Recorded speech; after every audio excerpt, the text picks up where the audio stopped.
tracking milestones of an incredible journey spanning 30 years. Rahman Music Sheets. Zubeidaa, a film when two geniuses, Shyam Benegal and A.R. Rahman, came together for the first time. For portraying Zubeidaa, who defied shackles of patriarchy and took life head-on, Karisma Kapoor got Filmfare Critics Award. Zubeidaa, a period film that had to appeal to the audience of the 21st century and required sensibilities of North India. Overall, a difficult nut to crack for composer A.R. Rahman.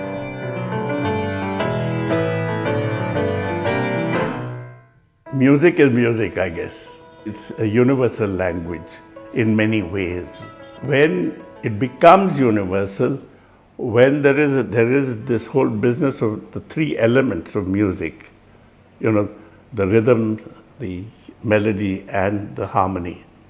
Now, these three elements of music, which are very different in different cultures. The concepts of rhythm are very different in different cultures. Similarly, the concepts of melody are very different. Harmonies, of course, in some musical cultures, there is no harmony. But the fact is that Rahman, for instance, was a highly sophisticated musical mind, highly developed and highly sophisticated. He can hear things that you can't, and he can imagine musical things that you cannot, because it's a range that is huge, and I don't know, some of it is instinctive, and some of it is because of training, and third, of course, is his own work, what he has done to extend it all. So those are the wonderful qualities he has, because his training was essentially, say, South Indian, Carnatic, in the Carnatic style when he was learning his music, and probably Western to some extent. Obviously he was learning harmonies as well. He was doing all of that. But the fact is that his music communicates itself in any part of the world. Any part of the world. Which is why I think he became so incredibly popular. It's not as though somebody will say that he is only one kind of music or another kind of music, but his music became popular everywhere. He became, his music would be enjoyed as much in America as it would be in India, or as much in North India as it would be in South India, So there never was any kind of problem. He could traverse through many cultures of the world with his music. Sir, Zubeidaa was a film that explored a period of transition in India, from feudal society to a democratic nation. Do you think that Rahman could really reflect that transition in his music? I think he did. Because, the music of Zubeidaa is proof of that. Because, this was with the background of Rajasthan, of which he knew. I'm not sure whether he knew enough about Rajasthan at that time and the musical cultures of Rajasthan. But it worked extremely well. One test of it is, the odd thing to say, but I remember that, the wedding bands, you have wedding bands in different places, in different mohallas, in different parts of India. Now, I remember wedding bands playing melodies from Zubeidaa.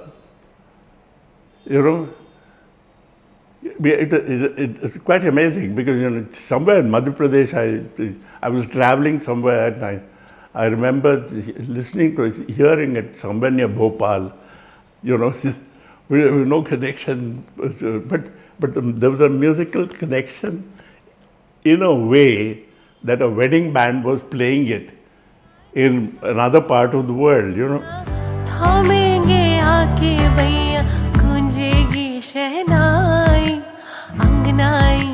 बनाई मेहंदी है रचने वाली हाथों में गहरी लाली कहीं सखियां अब कलियां हाथों में खिलने वाली है वो तेरे मन को जीवन को नई खुशियां मिलने वाली है. Sir, Zubeidaa was also about interfaith marriage in a world which is becoming more and more polarized. At that time, did you really have any doubt about your subject? No, none at all. I did not. I did not have any doubt about it. Because, of course, it was also based on a true story. But apart from that, I had never any doubts about it. Or nor did I worry about it. Because even now, I don't think you need to worry about it. It's just a notion that people have. One among the pioneers of parallel cinema in India, Shyam Benegal worked with unusual actors and created an alternative star system. But he seemed to be embracing embellishments of mainstream cinema by opting for Rahman in Zubeidaa. He also selected Karisma Kapoor, a star who was better known to match Govinda's dance steps. But something changed with Fiza. Released in the year 2000, it was written and directed by Khalid Muhammad, who also wrote Zubeidaa. One wonders how Shyam Benegal could see a great actor under the skin of a mainstream star, Karisma Kapoor. When I saw her, I felt that she would be absolutely right for the part. That was number one. But number two, what convinced me was the fact that she had a lineage, But they're all wonderful actors. Starting from her grandfather's time, Prithviraj Kapoor had created a lineage of stars, actors, wonderful actors. And they all of them, it was a question of whether you could use them well or not. Or they made the right kind of choices for themselves or not. But the fact is, there is no question about the fact that all of them are wonderful actors. Whether it was Raj Kapoor, Shashi Kapoor, Randhir Kapoor, like Karisma Kapoor, all of them, they're wonderful actors. No problem at all, because it's part of their heritage, as it were. Were you confident that Karisma Kapoor could portray various shades of Zubeidaa's character, a strong woman, yet insecure, jealous, vulnerable? Well, she did. She did do that. A lot of people were doubtful in the beginning, saying that her whole training and acting has been in very kind of light, frothy roles, But I felt that she could carry off a part that would be serious and intelligent, which she did. Although she herself was not totally convinced. But she did. There's no question about it. Besides the central character of Zubeidaa, Rahman created theme tracks for each character. Well, you see, the whole idea was that we needed to have themes for different people, different characters. And he did that extremely well. And with a great deal of precision, what is more. So you could, in fact, discern the differences, when you were seeing the film. That was the main thing. And everything seems to be instinctive in his case, He seems to have the right instinct for it, Sir, is Rahman a director's composer? Oh, yes, of course, he is. He is. There's no question about it. But it depends on, whether the director himself knows what he wants. If the director doesn't know, then obviously it's something that is left to him, and his perception of what it is. But the fact is that if the director knows what he wants, then if he explains it to, the communication lines that he can open up with Rahman are many. Because he's very receptive, extremely receptive person.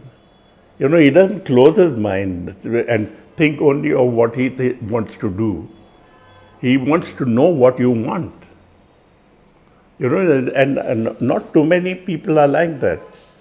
Particularly not too many composers of his stature are like that, Because he has this enormous stature, but he can work with first-time filmmakers also without overpowering them, and frightening them out of they're saying, I mean, who am I talking to, not that sort of thing, yeah.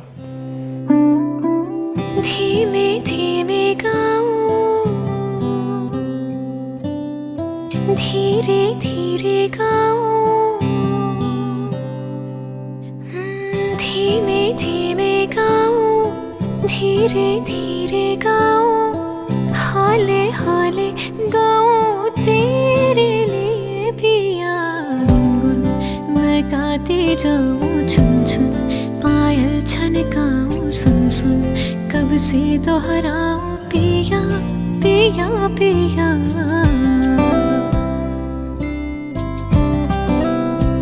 हो गुलशन महके महके, ये मन बहके बहके, और तन दहके दहके, क्यों है बता पिया, मन की जो हालत है तन की, जो रंगत है तेरी मोहब्बत है, ये पिया पिया पिया.